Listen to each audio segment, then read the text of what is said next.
Bog'i bor akalar uchun zo'r narsa o'ylab topishdi akalar. Qaranglar, qo'ylarda tumshug'iga qo'yadigan namornik. Buni afzaliy tomonlari siz bemalol qo'yni tumshug'iga buni taqib qo'yib, bog'ning ichiga qo'yib yuborsangiz, umuman mevali daraxtlarga zarar yetkazmaydi, mevani barglarini ham umuman yemaydi.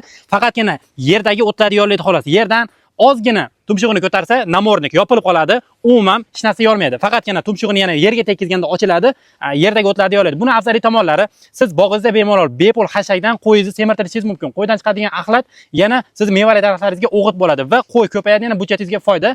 Har xil dorilar tepib yurmaysiz. Bu yerdagi o'tlarni yo'qotish uchun turgan bitgani sizlarga foyda bo'lar ekan. O'zimiz O'zbekistonga kirib kelgan bu narsani bemalol arzon narxda xarid qilishingiz mumkin. Bu yerda ko'rib turgan bo'lsanglar, uzum bog' uchun xarid qilingan. Ko'rayotgan bo'lsanglar, qo'yni tumshug'iga taqib qo'yilgandan keyin qo'yga zarar yetkazmaydi. Buni bu yerdagi lentalari, tasmalari qo'yga zarar yetkazmaydigan qilib yumshoq qilib ishlangan va qo'yni tumshug'idan chiqib ketmaydi.